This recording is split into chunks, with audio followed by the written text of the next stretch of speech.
ओम गुरुभ्यो नमः। ओम गम गणपते नमः। ओम हम नमते नमः। ओम रंग रामाय नमः। ओम मातेश्वर्यै नमो नमः। ओम गुरुभ्यो नमः। मेरे यूट्यूब में एक दूसरा प्रश्न व्हाट्सएप के माध्यम से पूछे थे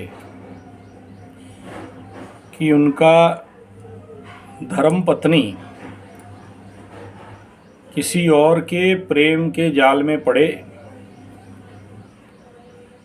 और उल्टा अपने पति महानुभाव के विरुद्ध में कोर्ट कचहरी में केस कर दिए,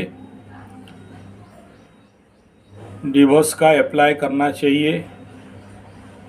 फिर वही बात है, मैं डिवोर्स कब होगा, किसी का घर कब टूटेगा, इसके बारे में कदाचित चिंतन भी नहीं करता, ना ही मैं आपका कुंडली इस क्षेत्र में विश्लेषण करता हूँ।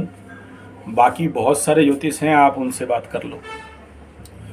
और मेरा विचार आप तक ऐसा है, पहला बात, आप जात का ब्राह्मण हो। दूसरा, आप एक आयुर्वेद विशेषज्ञ भी हो, इतने बड़े सरकारी पोस्ट में हो। पत्नी गलती कर दी, बढ़िया बात। जब आप अग्नि में साक्षी रख के शादी किए थे तो हमारे वैदिक शास्त्र में बताया गया, दशा दश क्षमाम, यानी 10 प्रकार के दोष को मैं क्षमा करूँगा, इसके अनुसार मैं पाणी ग्रहण कर रहा हूँ।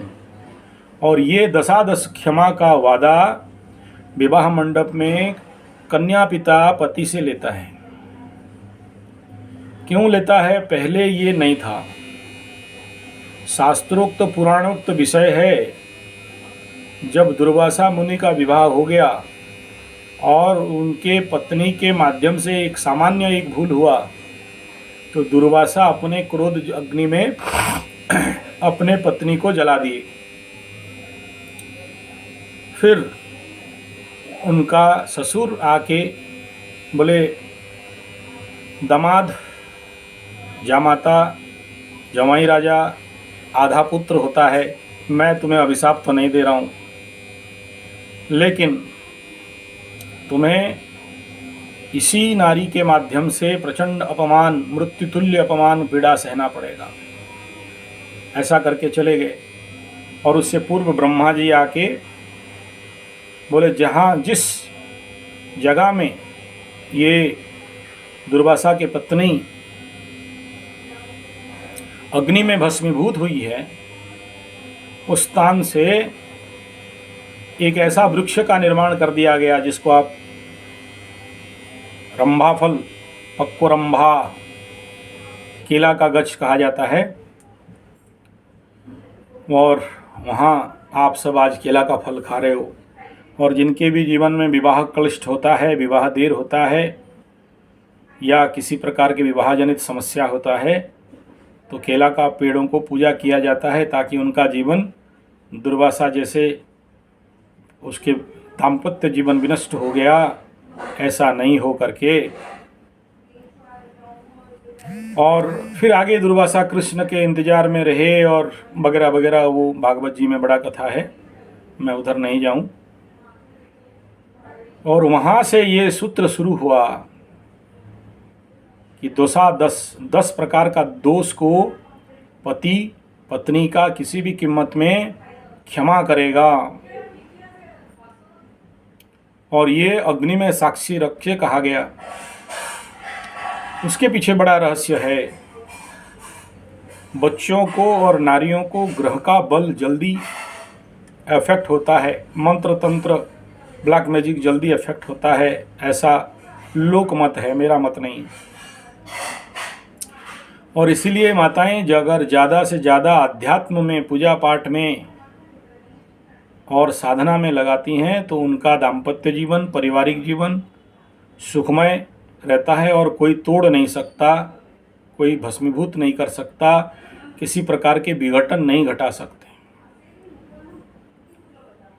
और इसीलिए ये जो 10 प्रकार का दोष क्षमा प्रार्थना करके, वादा करके आप पाणी ग्रहण किए हो,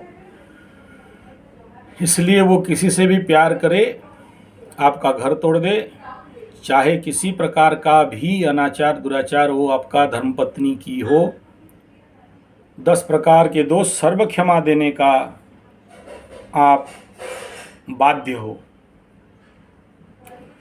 नीचे लिखे हो, आपका पत्नी दूसरे पुरुष के औरत से पुत्र प्राप्त संतान गर्भवती है और उससे पूर्व आपके औरत से एक पुत्र है और आपका पुत्र अपने माँ के लिए रो रही है और आपका पत्नी दूसरा पति के साथ इलीगल संपर्क में है।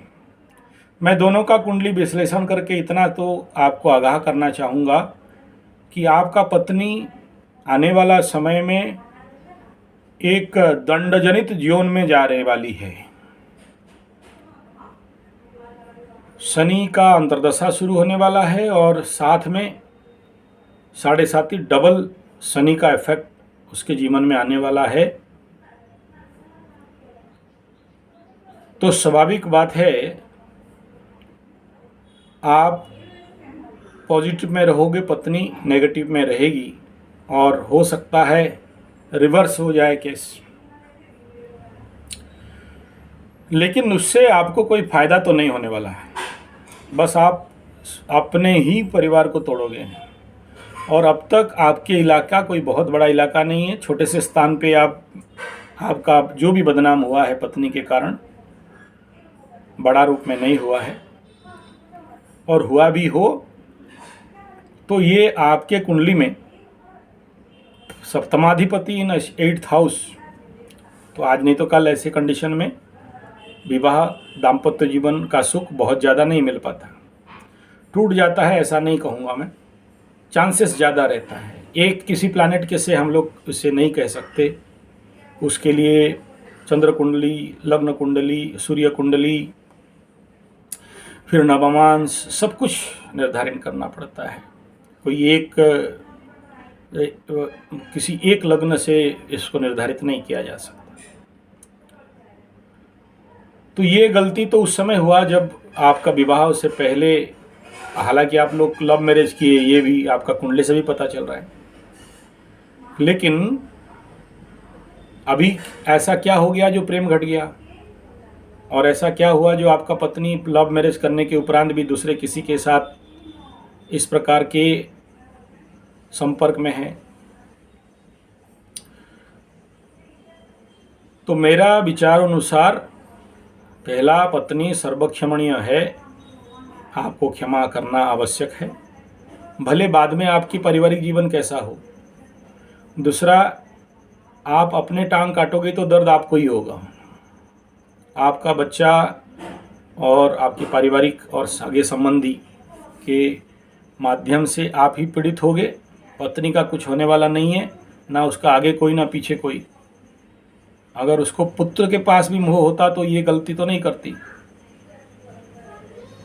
तो इसलिए अल्टरनेटली नुकसान आपका है और आपको ही सामने आना पड़ेगा इस प्रकार के पेचीदा केस, समस्या, घटनाओं को समाधान करने के लिए। और जो जो आपको मैं रेमेडी दिया हूँ उसको अगर आप शुरू कर लेंगे तो मेरा गारंटी है आप बहुत जल्दी समाधान पा जाओगे। आशा करता हूँ आपको ये मेरा विचार अच्छा लगा होगा। धन्यवाद, नमस्कार।